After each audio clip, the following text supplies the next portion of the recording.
Thank you very much, Senator Inhofe. Senator Shaheen, please. Oh, good. Senator Inhofe, can I have your 2 minutes? No.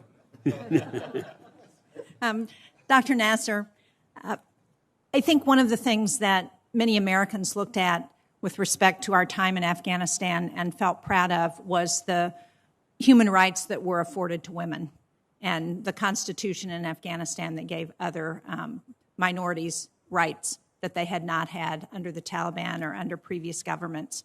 I appreciate that in the culture of Afghanistan, there are a lot of people who don't support that. But given what we know about the Taliban, is there any reason to think that they are going to treat women and girls any differently than the previous Taliban regime did? And if the answer to that is no, what should we be thinking about doing to address the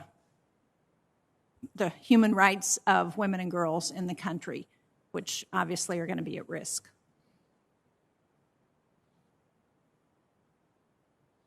So, Shaheen, your observation is correct, and I think it even goes much broader. There's a large, modern, middle-class society that the United States helped set up in Afghanistan, which is now under threat. There's no reason to think that the Taliban, either because of their tribal views or because of their religious views, that are going to be supportive of the kinds of liberties and civil rights that Afghan women, minorities, and generally the Afghan civil society has. And I think the only leverage we have is to work with other countries around to put pressure on the Taliban, at least from top down, to make a recognition of these rights. There are certain things they want, not only from us, from China, from Russia, from Uzbekistan and the like, that should be made conditional on better behavior and an observance of some of these laws.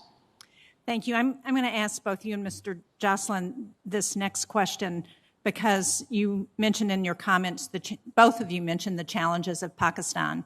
And how should we view Pakistan going forward? And how are they going to see the challenges because of the changes and the Taliban's now taking over in Afghanistan? Dr. Nasser, you want to go first on that?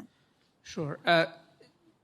I think we're going to have still difficulty dealing with Pakistan because Pakistanis have a particular view of what kind of Afghanistan is safe for them, what kind of Afghanistan will deny India a footprint close to their borders. And they have basically now, close to 3 decades, have invested in jihadism and in the Taliban as the horse that they're going to back. And so we're going to have very difficult relations with Pakistan on this issue. They do have enormous amount of influence in Kabul, and as Mr. Jocelyn said, with various elements of the Taliban. I think we should use that in a way to get some of the things that we want in Kabul, whether it's protection of human civil rights or other sets of issues. But we should not kid ourselves that the Pakistanis are not supportive of a different Afghanistan than the one that is now we're seeing. Mr. Jocelyn.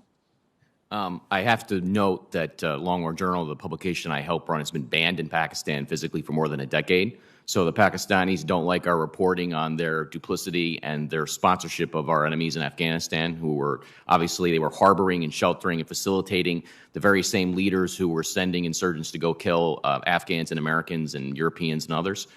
So I have a very critical view of Pakistan's role in all this. I think if you go back through the history of all this, and if you do keep diving into the failures of the history of the war here, you should note that in late 2001, the State Department gave a list of demands under Secretary of State then Colin Powell and Dick Armitage to the Pakistanis. A good place to start exploring how Pakistan betrayed us and worked against us for all these years is you'll realize that I think only one of those 10 or 11 demands was actually satisfied. Yeah, I'm sorry to interrupt. I don't disagree with that at all. The question I have is, going forward, what should we be doing? Do we take a hard line with Pakistan? Do we think about what leverage points do we have as we're thinking about the future? My point in bringing that up is I haven't seen any leverage all these years. That's my problem. So going back to 2001. So I can't imagine we have great leverage now. That's basically why I brought up that whole history. Thank you. And can you say to what extent you think ISIS-K will be a challenge for the Taliban? And is that something that we should be looking to as a problem for them going forward? So far, they have a very small presence in Nangarhar and some other areas of Afghanistan. They're doing basically roadside IED bombings against Taliban convoys. They're going to continue to fight the Taliban and al-Qaeda, by the way, but they don't have the power to overthrow the state the way the Taliban and al-Qaeda had the power to overthrow Kabul. So I think they're going to have a lingering issue there for the Taliban, but it won't be, to my mind, they're not going to start seizing significant territory anytime soon. Thank you. Thank you both.